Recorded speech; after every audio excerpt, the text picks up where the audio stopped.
কাল পরশু হয়ে যাবে। কাল পরশু বুঝি না, কালকেই টাকা দিবা। তোমার চাচার এখনো বেতন হয় নাই।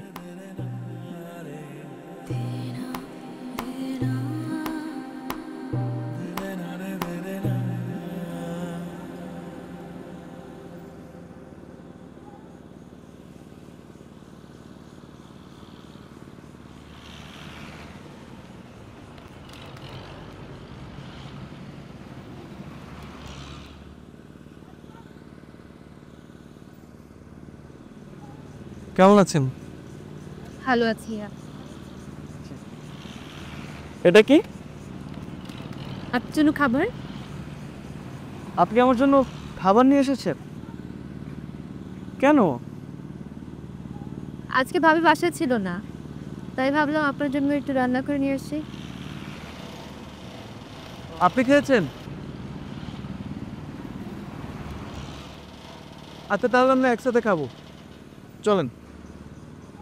দেন আমার কাছে দিন।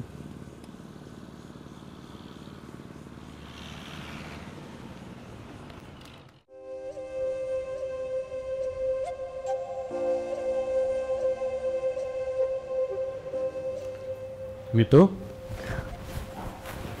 ভাইয়া কি খবর তোর? এই তো চলছে। এই চাকরি বাকরি যে খুঁজতেছিস, কি অবস্থা? আর অবস্থা দেখি, চেষ্টা তো করছি, কি হয়। কর, চেষ্টা করে যা। তা এখানে যে আসিস, কোনো সমস্যা হচ্ছে না তো?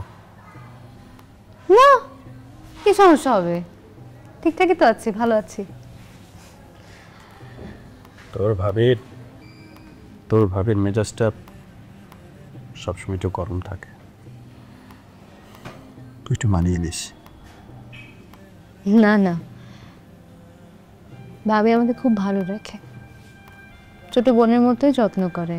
হ্যাঁ, কতটুকু ভালো রাখে আর কতটুকু বোনের মতো দেখে, সেটা কম বেশি আমি বুঝি। তোমার মনে আছে ছোটবেলায় আমি খালি বলতাম কবে বড় হব, কবে বড় হব, আর তুমি বলতে কমপ্লেন খা বড় হয়ে যাবে।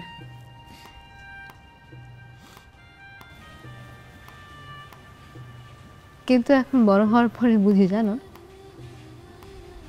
আমরা না আসলে বড় হই না, আমরা শুধু মেনে নেওয়া শিখেছি। ভালো থাক, তুই সবসময় অনেক অনেক ভালো থাক। ভাইয়া, তোমার অফিস ট্রিপগুলো একটু ছোট করা যায় না? তুমি একটু বেশি সময় বাসা থাকতে পারো না?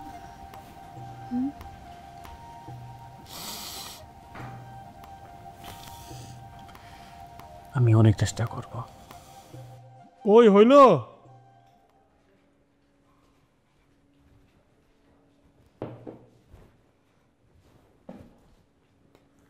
তোমার গুণধর ভাতিজা কিন্তু এখনো বেতনের টাকা দেয় নাই। বেতন বোধহয় পাই নাই, পাইলেই দিয়ে দিব। বেতন পায় নাই মানে কি কইতেছো? আর বেতন তো আমিও পাই নাই। অনেক সময় হয় কি, অফিসের বেতন হয় দেরিতে। তুমি যে বেতন পাও নাই সেটার হিসাব তো অন্য। তুমি যে অফিসে চাকরি করো সেই অফিসে 200 কর্মচারী চাকরি করে, আর ও যে অফিসে চাকরি করে সেই অফিসে 4-5 জন কর্মচারী চাকরি করে। সেখানে বেতন হইব না কেন? কয় টাকা বেতন পায়? শোনো, আমি অত শত বুঝি না। আমার তাড়াতাড়ি টাকা লাগবে, ওরে তাড়াতাড়ি টাকা দিতে বলো, আমি আমার ভাইয়ের বাসায় টাকা পাঠাবো।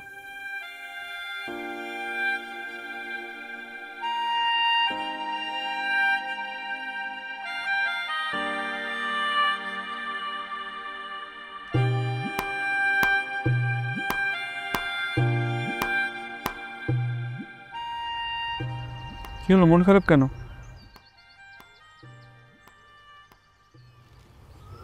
না। তাহলে এরকম মনমরা হয়ে বসে আছেন কেন? আচ্ছা, আপনার ইন্টারভিউ কি অবস্থা? হবে এটা? মনে হয় না হবে, আমার কপালটাই খারাপ। আপনার? আমারটা হয়ে যেতেও পারে, কিন্তু হলেও এখানে চাকরি করা যাবে না। কেন, কি হয়েছে? আজকে যার কাছে ইন্টারভিউ দেখলাম উনি খুব সম্ভবত আমার বস। তো ওনার চাহনি কথাবার্তার কোনো কিছু ঠিক না, সুবিধা মনে হলো না।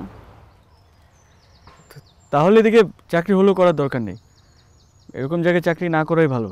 না, আমি ভাবছি আমি আর চাকরি করবো না। হ্যাঁ, আপনার করার দরকারও নেই। আমি আরও জোরসোরভাবে একটা চাকরি খুঁজবো, আর আমার যদি একবার চাকরিটা হয়ে যায় আপনার চাকরি করার আর দরকারও নাই। আপনার চাকরি হলে আমার কেন চাকরি করতে হবে? না, আমি বলতে চাচ্ছি যে আপনি বিপদে আছেন, আমি যদি চাকরিটা পেয়ে আপনাকে বিপদ থেকে উদ্ধার করি তাহলে সেটা ভালো না? আমার বিপদেও তো আপনি পাশে থাকবেন, তাই না? তো বিপদে পাশে দাঁড়ানো আর চাকরি না করতে দেওয়া তো আর একই ব্যাপার না। না, তারপরও আমার চাকরি হলে আপনার চাকরি করার দরকার নেই।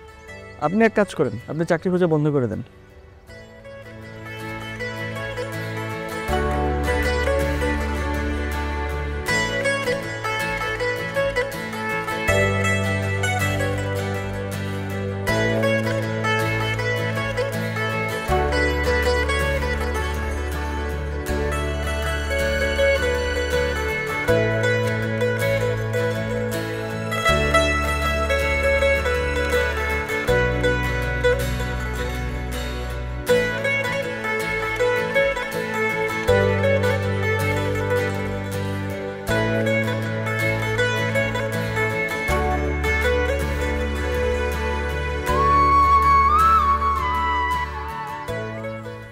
তো বলুন, কেন চাকরি থেকে আমাকে মুক্তি দিতে চান?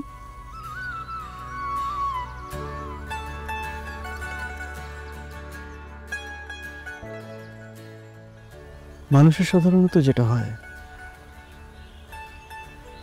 মানুষ মানুষের সাথে তাদের সুখ ভাগাভাগি করে, আনন্দ ভাগাভাগি করে, ঠিক তেমনি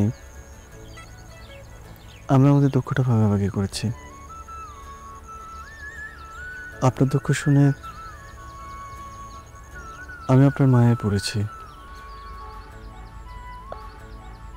আপনার হয়তো আমার দুঃখ শুনে কোনো মায়ের তৈরি হয়েছে, সেটা আমি জানি না,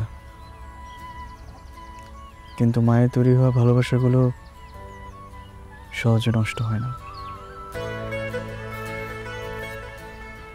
বলতে পারেন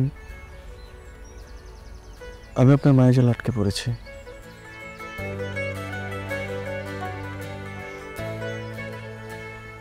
আপনি তো দেখি মায়ের ডেফিনিশন খুব ভালো করে জানেন।